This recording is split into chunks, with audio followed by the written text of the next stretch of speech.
Welcome to Her Remarkable History. Remember, to support our channel, please subscribe.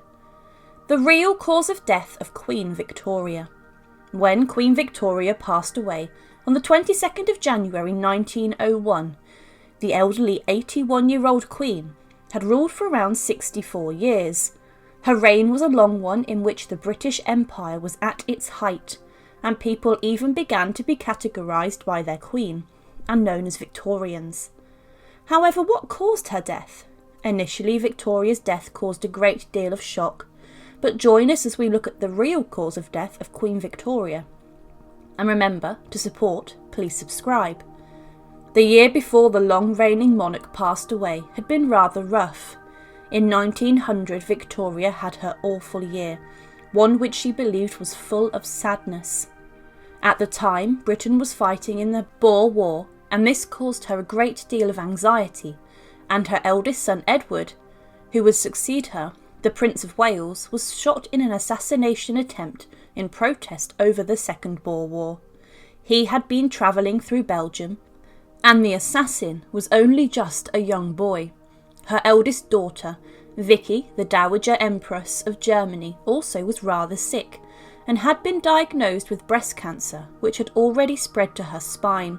Victoria's daughter's ill health was incredibly sad. However, her favourite son Alfred, the Duke of Edinburgh, also passed away.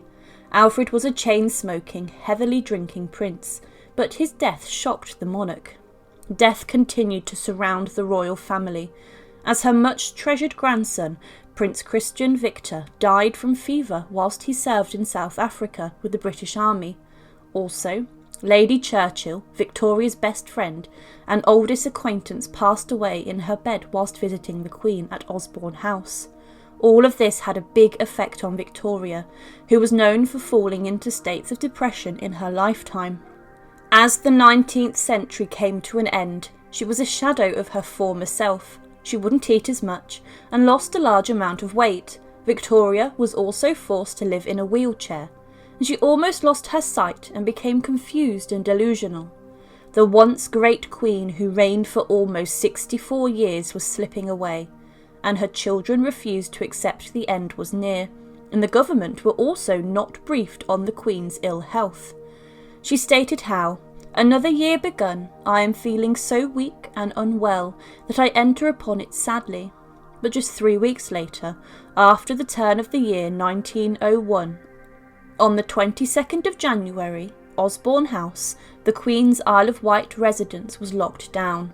No one was allowed to leave, and the phone lines were suspended as a crowd gathered outside the entrance gate of the house. On a small bulletin board, a notice was put up saying, "Osborne House, January 22nd, 6:45 p.m.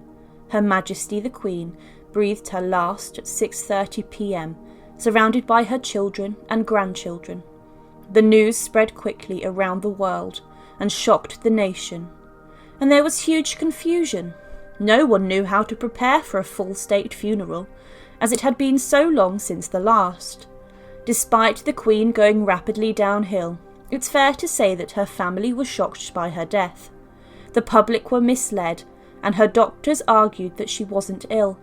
Her doctor of 20 years, Sir James Reed, knew that the end was close, but he tried to convince the royal family that this was the case, but he could not.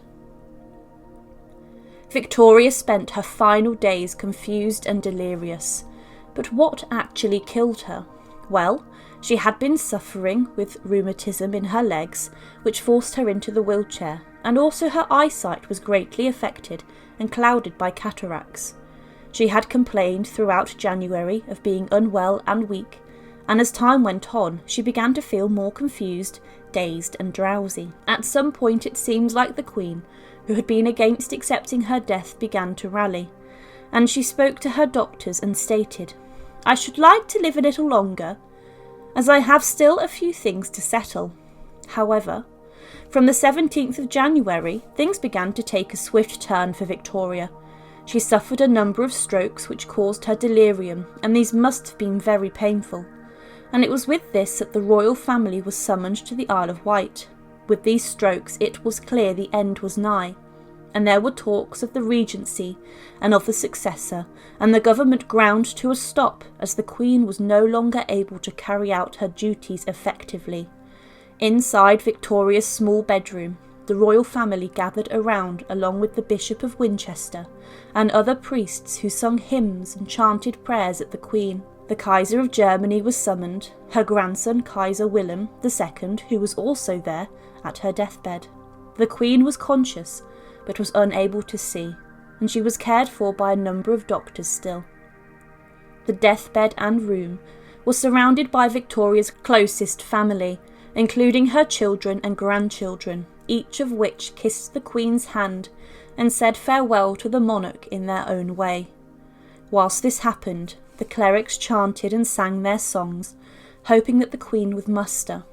There must have been a number of different causes of Victoria's death debated, including the number of strokes that she suffered before, and also a short and painless illness.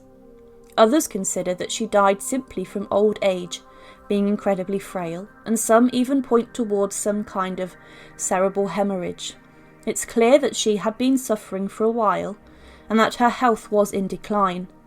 The Queen lost her appetite and began to look frail and thin, like so many people do before death. She began to tire easier as well, becoming more confused. So the real cause of death of Victoria is up to some debate. However, it's most probable that a short illness is responsible, as well as the element of old age too. But what can be confirmed is that the Queen did not die alone, surrounded by her successor, her eldest son, and her eldest grandson, the Kaiser. After her death, there was much more confusion as to who would take control in the planning of Victoria's funeral. The casting of a death mask was ordered by the Kaiser, and this caused a great deal of upset, as the Queen herself would not have ordered this. During the proceedings, the Duke of York was taken by a dangerous illness, and the royal undertaker arrived on the Isle of Wight to take her body back to London. However, he forgot to bring a coffin. This caused chaos too, and eventually a new coffin was built by a local carpenter and brought to Osborne House. Victoria's doctor and the Queen's dresser, Mrs. Tuck, prepared the body for her coffin. They refused to embalm the Queen, and threw charcoal on the floor of the coffin to stop the smell and to absorb any moisture. They also cut her hair and dressed the Queen in a white silk dressing gown with garter ribbon and star, placing her wedding veil over her face.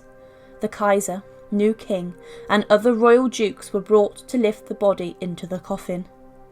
Inside of Victoria's coffin were a number of different artefacts and objects that were left. They were placed inside, one of which was her husband Albert's dressing gown, a plaster cast of his hand, a lock of her close friend's and confidant John Brown's hair, and a picture of him, and also flowers were placed. Other items of jewellery, including the wedding ring of John Brown's mother, were placed on Victoria's body, and she was prepared for her final journey.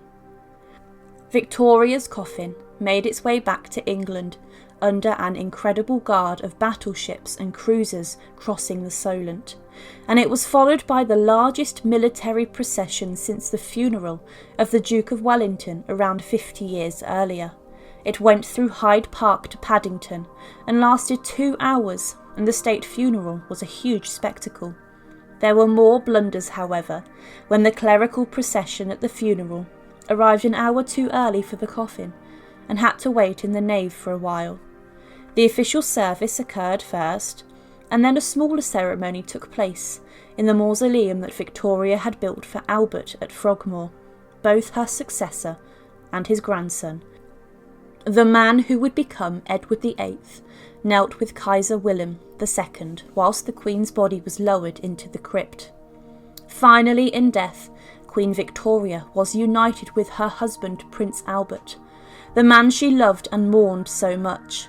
Her death was incredibly sad, and it's clear that the effects of the monarchy passing upset many across her country. She was seen as the Empress, and the woman at the head of the British Empire who oversaw many countries. So her death was felt all around the world, and in the decades after the empire would crumble.